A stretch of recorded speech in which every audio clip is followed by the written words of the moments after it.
Well, good morning, everybody. My name is Conor McGilligan. This is the Rumour Mill. What is going on your Saturday morning? Let us know in the comment section below. Today we've got striker targets. Today we've got existing targets that we need to talk about. So we are going to get into that. Listen, I didn't say to you beforehand, do us a favour yesterday, because we're not live doing this. I didn't tell you. Make sure you're slapping a like on the video, everybody. Let me know what your thoughts are in the comment section below. I do read every single comment.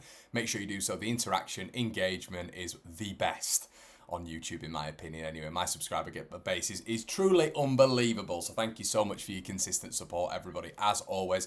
Once again, something to just point out as well, on the watch along on Monday, we are going to be doing a big giveaway of which you can all get involved in. How? By just being part of the watch along. So make sure you do that, everybody. Well worth it. And I will see you there on Monday evening. Right, let's get into the rumours today, shall we? So as you can see next to me, a done deal. This was made, well, affirmative, wasn't it? It was consolidated yesterday, which is great news. Listen, have to be honest with you. When I first heard the news, you guys were always with me as well on the Room Mill of Dominic Calvert-Lewin, and we were speaking about critical links with certain number 9s, and then you hear Lewin, and it's like, ooh, okay, that is a step down to what I thought we were going to do. And listen, I speak to a hell of a lot of Leeds fans every single day, and a lot of them were very much in the same camp. It's the exact same reaction I had when we signed him.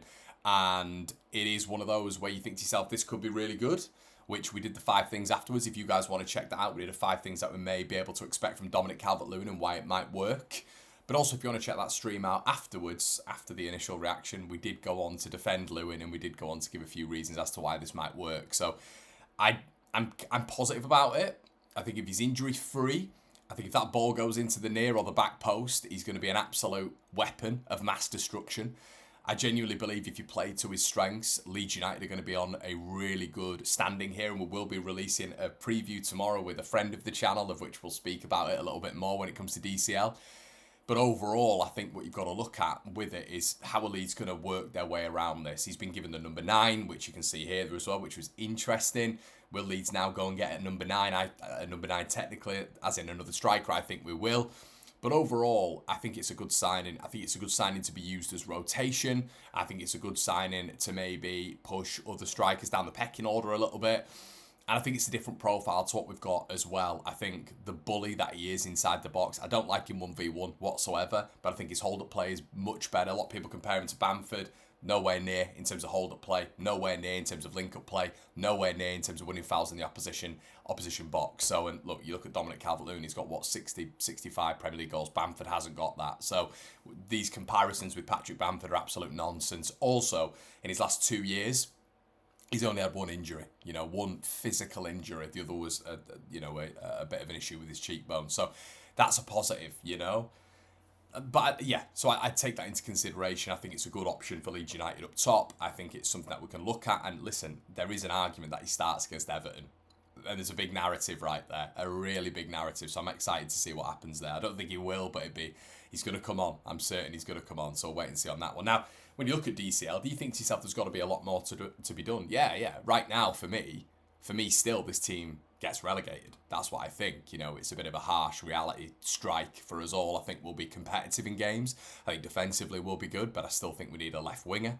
If that is the profile that Leeds are looking at, which it still seems that we are, when you look at the targets linked, I still think we need a number 10.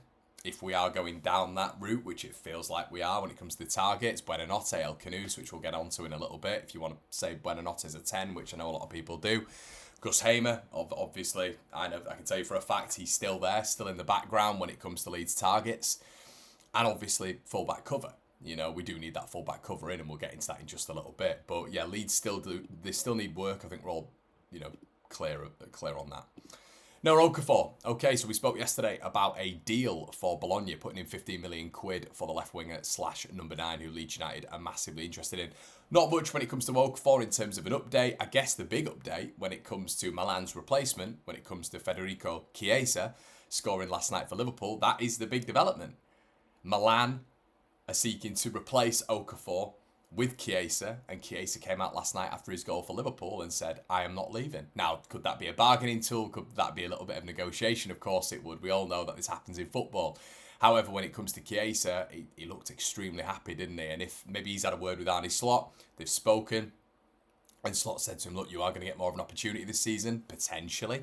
He sees it as a more viable option to stick around at Liverpool, to come on and do things like he did the other night and really impact it when it comes to a title-winning side. 'Cause I think even when I looked at Liverpool last night, I thought it's going to be much more difficult for them. However, because they're playing so transitionally now and there's so many attackers on the pitch, Chiesa will thrive in that, as we've seen with the Italian national side when the counter-attacking onus is effectively put on him. So be fascinating to see that one. What will Milan do now? The interested party as well is Fenerbahce. You can see that just here. They've actually, apparently, according to Turkish sources this morning, made an official offer for Noah Okafor. So I'm sure if that is true, in the coming hours we will know how much that is. But there's been murmurings of an £8 million deal being enough to get Okafor done, up until around about 15 million quid as well. But from what I know, he was very impressed with what he saw at the weekend when it came to the Leeds AC Milan game. Obviously, he was playing for Milan, so who knows? Maybe there's a little bit of a sort of pathway for him there to come to Leeds. And obviously, I am sure there were discussions at the weekend between the Leeds camp and AC Milan when they met, and Okafor was there and stuff. But the interesting development side of it, I guess, is if Chiesa is their number one target when it comes to AC Milan, does that mean there's going to be a little bit of a delay in procedure when it comes to letting Okafor go because they'll want a direct replacement? Chiesa doesn't look like he's going to be going anywhere near Italy again anytime soon. Okay, so what do we know? What do we have to say about this? Last day was yesterday of the release clause. What's happened with Bilal El Khannouss? Nothing. He is still a Leicester player. Now, I said to you guys in and around about 3 days ago now, I know for a fact that Villa went in. Villa made a little bit of an inquiry behind the back door. There's been a lot of Newcastle, Spurs, Leeds United talking about, formalities when it comes to a permanent move. Villa actually went to Leicester and inquired about a loan to a permanent deal next season. So it'll be interesting to see how that works out. Villa didn't like the structure of a deal when it came to actually paying the money up front.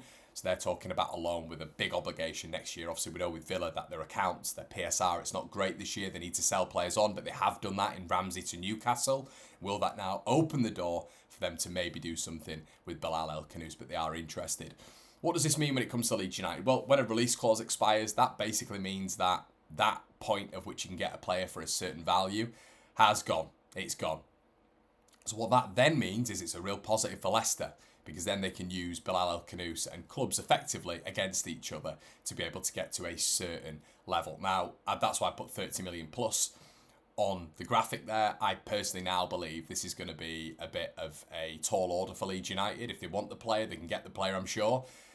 But if they are going blow for blow with some of these top clubs when it comes to monetary value, it's going to be very difficult indeed. So we were speaking a while ago about getting to the 15th, hopefully not getting to the 15th, and we will hear a lot of this. Well, couldn't Leeds have gone early? They probably have gone early. They've probably said, they've made a formal inquiry. They've, spoken to the player and his representatives. That's what they were doing this week, remember? We spoke about that last week. They were meeting with his representatives this week. Why hasn't that worked out right now? Why is he not a Leeds United player? Well, probably because if you think about it, he's got other clubs there.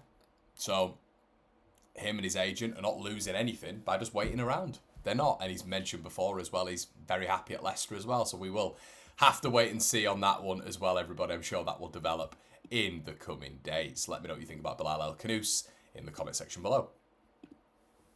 So before we get onto this, everybody, I do just want to hark you to our sponsors. Now, it's very exciting, I have to say for myself. We've got a real on board of fantastic sponsors this season. All signed up, all signed in, and it's really exciting. I've made my BetMate team, of which this was it yesterday. So I don't know how that's done, to be honest with you. Verts was in there, Cherky as captain. I've even put Willie Nonce in there. João Pedro, I think I'll do all right today, But why am I talking about BetMate?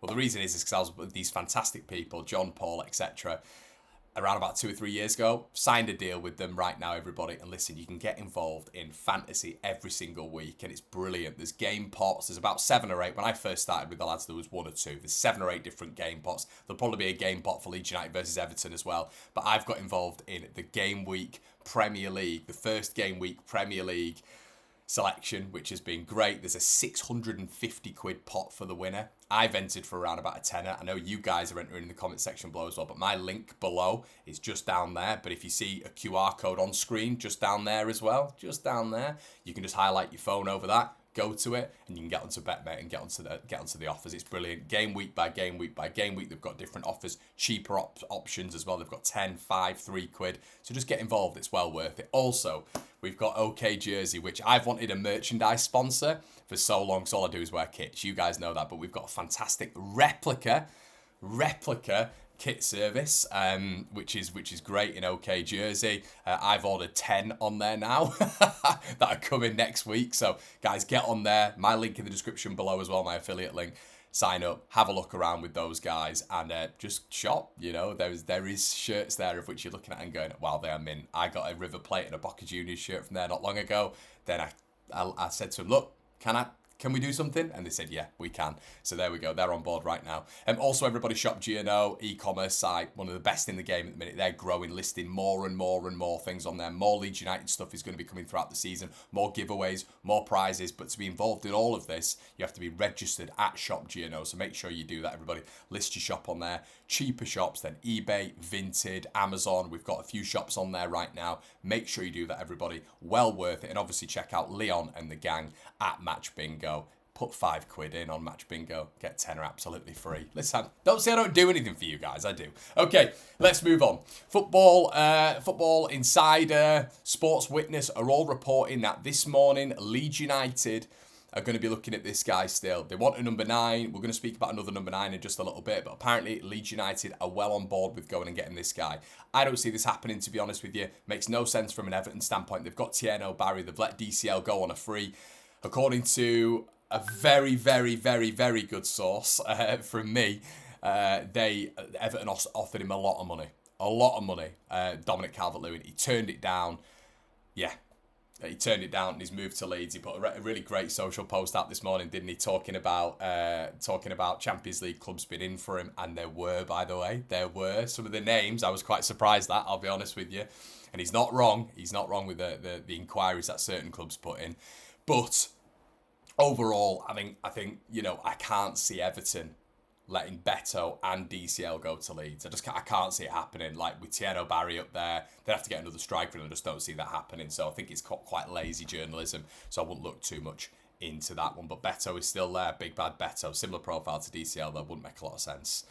Okay, I'll tell you what would make a bit of sense. This guy, Ermedin Demirovic. Now, Demirovic has been on the circuit, it feels, for a while now, when it comes to Leeds, maybe having a plan B, plan C to Mr. Rodrigo Muniz, who did play for Fulham the other day. He's travelling with Fulham today and will be playing for Fulham. He was kissing the badge as well on a graphic that they put out, looking at all these little bits that we do in football. It's interesting when you kind of keeping an eye on that one. But yeah, Demirovic has got a hell of a lot of goals. We'll just bring his stat pack up here as well. Looks like an interesting player as well. Obviously, he's been playing at Bundesliga level. But when you kind of look at this as well, 16 goals, 2 assists, goals per 90 is very good. Minutes per goal, 141.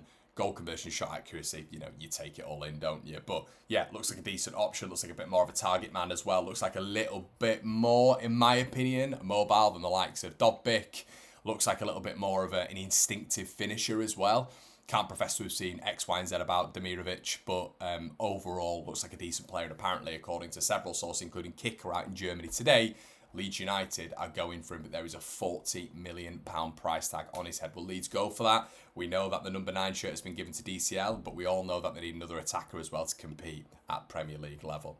Okay, let us know what you think about that, everybody, in the comment section below. James Justin, looks like this one's going to be done. Am I happy with this? I've mentioned it several times before. I am happy with this. I think it's a good deal that Leeds have got done. Makes a lot of sense. And if you think about it, everybody, we need that full-back cover. I'll be honest with you, ideally, I'd have left-back cover, I'd have right-back cover. I don't want someone who just covers both sides. Like, I know there's a Swiss Army knife there when it comes to Justin. There's a Swiss Army knife in a sense when it comes to Schmidt and Byron. They can all play on the other side on varying levels of ability. But I would just love an out-and-out left-back and an out-and-out right-back. That is what I'd like, but it doesn't look like Leeds are going to do that. It looks like we've just got cover, which is fine. I like Justin. It makes a lot of sense, and we'll just have to wait and see how it goes, everybody. When it comes to team news, it still is 50-50 when it comes to Jayden Bogle ahead of the Monday game against Everton. Does that mean that Justin would start? It's highly unlikely. I think it's probably going to be Sam Byram. So I'll have to wait and see on that one. But guys, we are going to have another video out for you tomorrow. If anything happens throughout the day, I will let you know. It's been an absolute pleasure. My name is Conor McGilligan. I'll see you in a bit. Cheers.